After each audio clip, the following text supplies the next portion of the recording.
Choke. First pull. Oh, I guess so.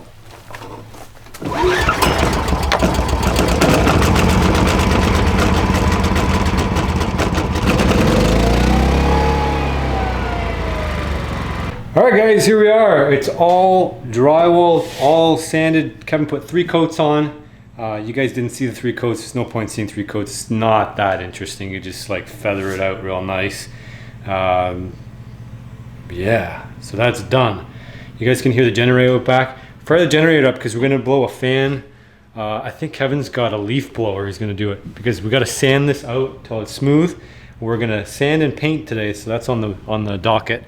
Here, the generator. We have a sponsor, a possible sponsor for solar panels to come in. I'll take you over to look at the generator right now. This generator's done a really good job. It's Briggs and Stratton, but it's always got that low hum, right? It's quiet for sure. We designed this doghouse to be able to move it up further and then run the wire all the way down, and we'll probably end up doing that. This is good to run all the tools, but as I said, it's got that hum, and you can still hear it from the cabin. So we're in talks with another company who's going to provide some solar power. So the idea would be to get the solar rigged up way up in one of these trees up here, about 40 foot up. As you can tell, we've got a pretty big canopy here of cedars. But if you look way up this, I believe it's an aspen, way up there, there's some sun up there. Looking at this, it's going to be a little bit harder than maybe I'm thinking. Maybe one of these trees over here we can get up high enough.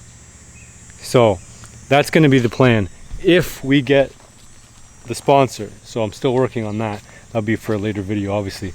So like I said, today we're going to be sanding and painting. You gonna tell people how to sand stuff? Get somebody else to do it. Sanding's not any fun. It's dusty, it's messy, and it's gross. It'll eventually kill you. It will kill you. Eventually. There's lots of ways to do it.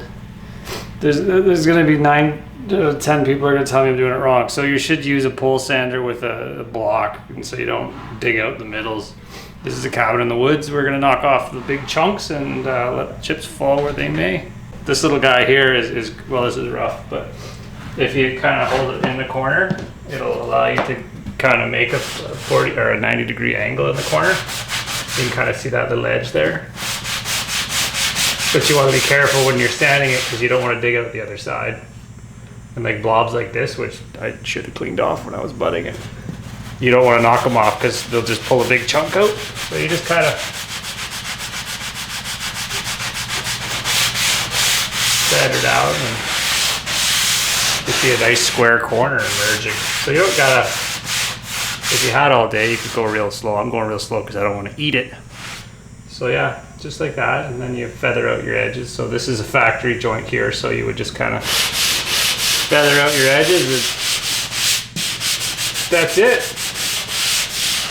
It all has something to do with putting the mud on and don't putting too much on because then you're sanding a lot. So ideally, when you skip it out, which I did earlier, you kind of want to make it so it's really smooth to begin with, so you don't have to sand a lot because sanding is the enemy. How do you know it's done? By touch? Touch or sight? Well, half sight and half touch. Your finger can tell whether or not it's smooth or not. So like you run your hand over it and usually you can tell whether or not you got ridges. But it's actually fairly decent right now.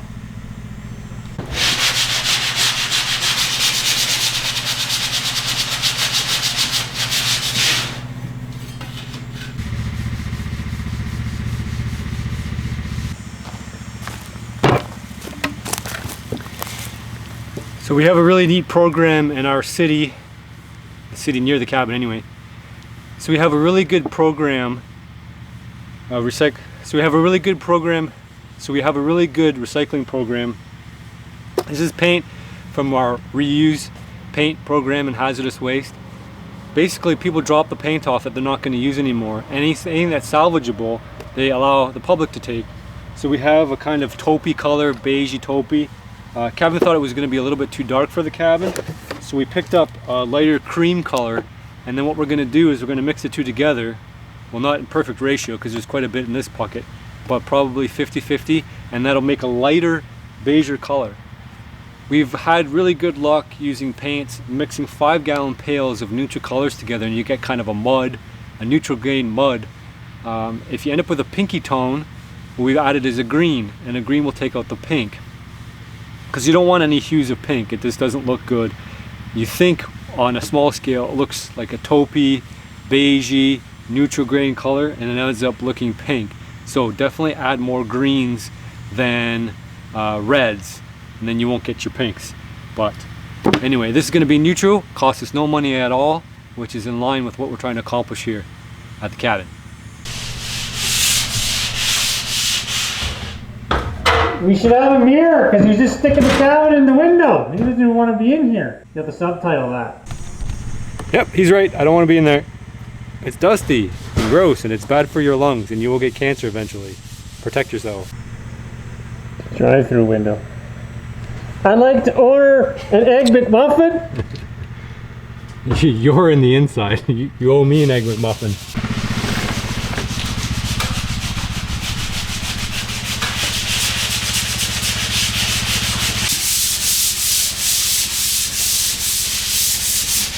This is how everybody wants to clean up drywall dust. You should try it in your own home. Yeah, right. Just so, blow it everywhere. well, you want it out of the house, so you just kind of...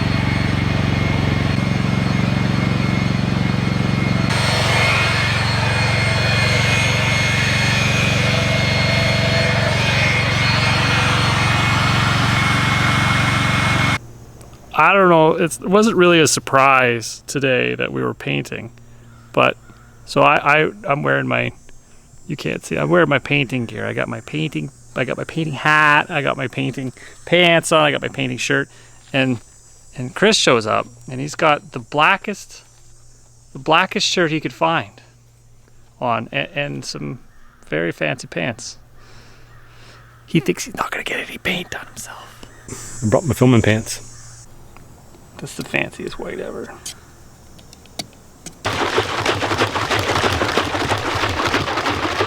So to mix paint, what you do is we're going to put the same quantity in this one as is in that one, and that will lighten this by 50%. Less than that. Less than 50%? I won't be 50. It'd be about 50. 42. We're going for like a nice 49.9. off color of builder beige. The beggars can't be choosers when you... Why is paint so expensive? They want like $60 a gallon now. It's just crazy. Research. Research and development. Yeah. Ooh, that was a nice one. That wasn't a blob. It was. No, it wasn't. What was it? Look at this air. So now we're gonna box it together. Box together is the easiest way to mix paints. Just go paint one can, the other can, other can, other can. It's very technical but simple. Getting lighter.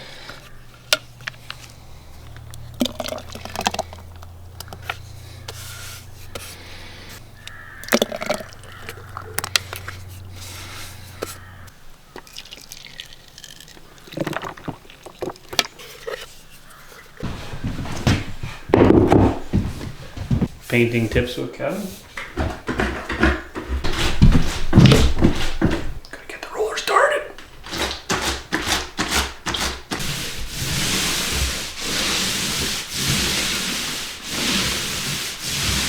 So while Kevin does all the work, I'll do all the talking. When you paint, like they do on TV, they just use the actors who don't actually paint. They use a little pole and then they come up on a ladder and then they paint a little bit in a little circle like that. Don't do that. Use a pole. Use a pole. Go all the way top, all the way to the bottom. Keep only one wet edge. That's your lead edge. The rest is drying. load up your roller sleeve full. Do as much as you can until it gets too dry, and then go back over. Repeat. So you're only advancing your lead edge. So Kevin's gonna get a full roll of paint. Be patient. We'll load her up. Collecting a little bit, drying it a little bit. It's important. It's important not to bleed out your roller when you're painting. So you don't want to go too far into it. Keep a little bit of paint on. So you go up a little bit, and then what he's gonna do when he feels like he's gone about a strip is he's gonna tie into the wet edge. And continue. And he's gonna feather it back out until it's almost dry, leading into the drier parts of the paint. So all those little fancy doodads and doohickeys for tying in, painting the edges and all that stuff, you have to learn how to use a brush if you want to do it properly.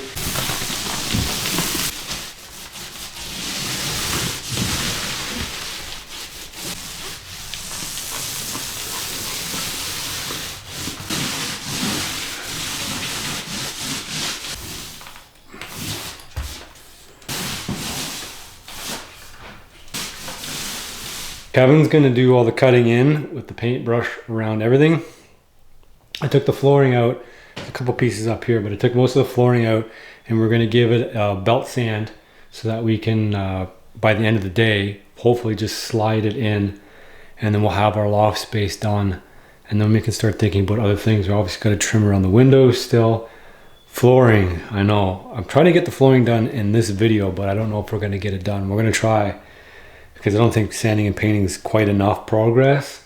It is a full day's work, but you know, we want to get something done. So we're still thinking about the floors. So we'll figure something out by the end of this video for sure.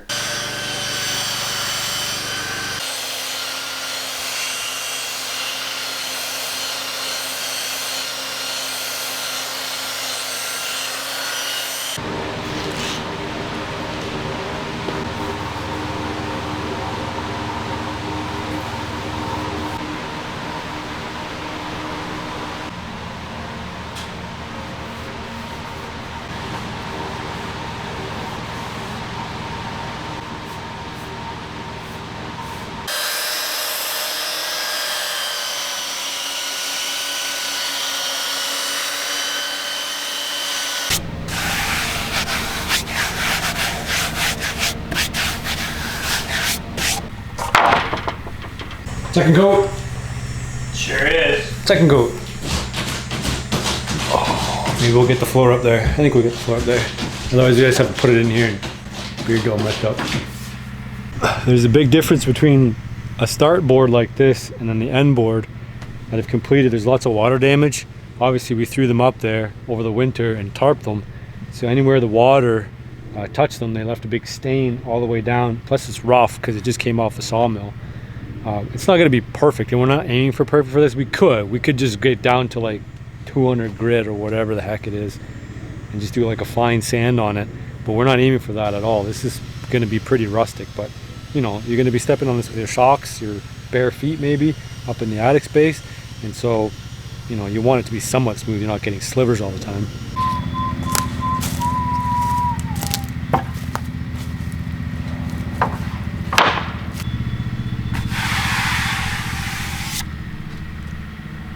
Be careful! Okay, back up, buddy.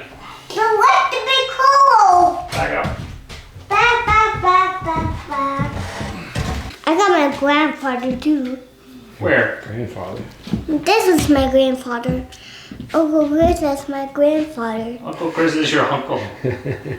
I'll play out. Yeah. I'll play out.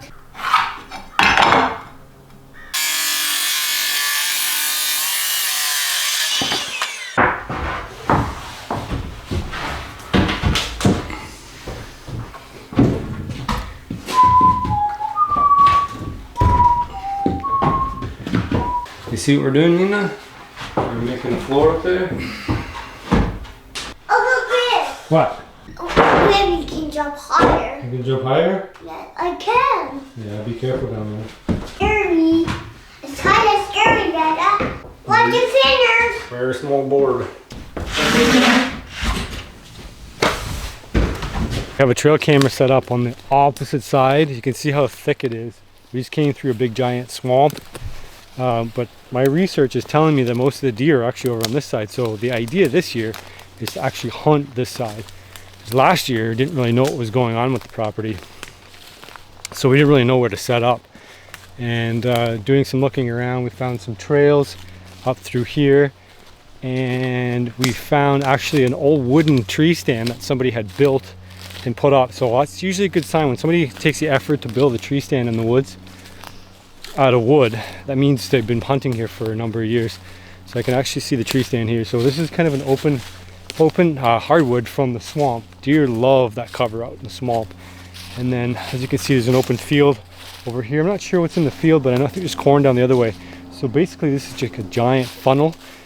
So transition zone. So we got the deep forest over here. We got open field over here. So the cover is basically here.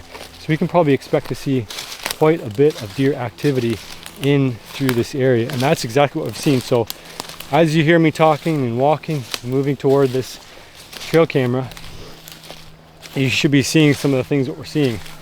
We've got lots of raccoons, lots of deer. So I've got the camera set up right here. And then if you look over my shoulder, that's where that old wooden tree stand is. And I kind of want to rebuild that because I think it's in a good spot. And it would be a matter of just nailing up a couple boards and put some nails in there and throw a ladder up and then throw a nice chair. And that would be a place that Holden and I can sit and we can hunt there, right? If you upgraded it. Upgraded a little bit. Yeah, it's a little bit rickety. Wait, isn't there a ladder on the other side? Yeah, there's a ladder, but you wouldn't want to climb up it. It's not a good ladder. It doesn't look good. No. It looks... Yeah, it's going to fall apart. So I've been running these Browning trail cameras, so we're going to open it up right now. And we're going to check to see what's on here. So as I told you, we've been getting quite a bit of activity. So now we got a buck on there, we got a doe, we've got tons of raccoons coming through here. All right, so what I'm going to do, I'm going to pull this card right now, and you guys are going to check out some of the things that we've been seeing on the camera, so we can look forward to what we're going to be seeing, hopefully hunting out of this stand in the fall. The generator we got into our feed wire. That's a feed wire. That's an underground feed wire. It goes into the back of the cabin here. We're gonna obviously bury that in later. And then we've got the wire here long enough so that we can actually move the generator and the house, which was always designed to move. And we can move it as far back as way up there on the hill. So we won't have to listen to the generator when you need to power things that are heavier load. Like a chest freezer, you know, for like a survival challenge. That would be pretty neat, wouldn't it? What do you guys think of that? We got a few lights on the rocks. We just have to remember how we wired it. This light only goes out when it's dark. What? How does that work? I don't know, my hand goes in front of the thing and it turns on. And magic. Photo cell? Photo cell. It looks, it's dusk till dawn, so when the sun goes down, it gets dark, and light comes on. It's our beacon in the night. Our downstairs switch does 2 lights downstairs. They work. It works. And then we have our outside switch, which obviously controls that one. And then we have our upstairs switch. And then up here we have an upstairs switch. And that controls it from up here, so that when we go to sleep, you could just turn the lights off. And then we have a power set here so that we can run whatever you want to run. Laptop, TV, could be anything. Cool. It's pretty cool from up here. And there's a plug there for a wall mount TV. Yeah? Wall mount TV, and then we need a dish. Who needs a dish? I don't know. Go Wi-Fi. You got an idea? Cellular. Cellular Wi-Fi. Well, you go cellular. LTE. There's an idea. Is that a teaser for the future? For the future. So this is what it looks like up here with all the floor done. That's pretty cool, huh? I don't know. Do you think we need a railing for safety? No. No? No railing?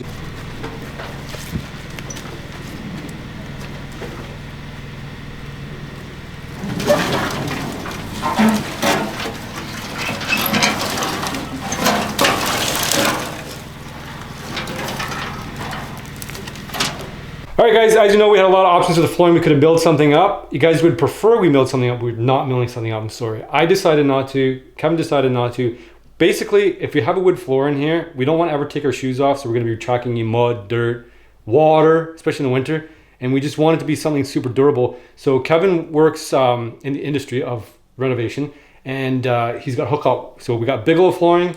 Bigelow flooring hooked us up here. And they gave us like a revolutionary product. It's kind of like an upgrade from linoleum. It's called Congolium. Tell people about the Congolium product. It's a sheet flooring. It's like linoleum, but it's Congolium. It's got the silver particles embedded in it, so it's antibacterial. It's completely waterproof from the top. You get it wet, you can just kind of squeegee it off. It's warm to the touch it's not like tile, and it's soft. What we're gonna do is put down our subflooring down first, which is called linoleum. Oh, it's called Luon. Luon. So the linoleum is the old style flooring. We're going with Congolium. So Luon. Congolium. What did I say? Congolium. It's like the Congo. Congolium. I think it's from the Congo. It's not from the Congo. It looks like wood. When we're done, you guys will be confused and you'll think we'll milled it. And that's exactly what we wanted. So we're upgrading from a natural product to one that's actually better than natural. It's more durable than natural. Is it better? I don't know. I think it's better. I think it's better because we're not going to, for our purpose, it's better. For the circumstances that we're using it, sure, it's better because it's waterproof. Exactly. So, and Chris doesn't like cleaning, so like you could, yeah. I don't mind cleaning. I just don't want to have to take my shoes off every time I come in the cabin, and nobody else is going to do it. You're not going to put take your shoes off at the door and walk in. It's not going to happen. So for installation, we're going to put down our subfloor, and then we're going to roll it out. There's no nails, no glue, no nothing. It's a floating floor, floating sheet floor. Congolium. Bigelow flooring. Bigelow flooring, our local flooring supplier, supplied this for us. Look at this stuff. It's so beautiful. Very nicely textured.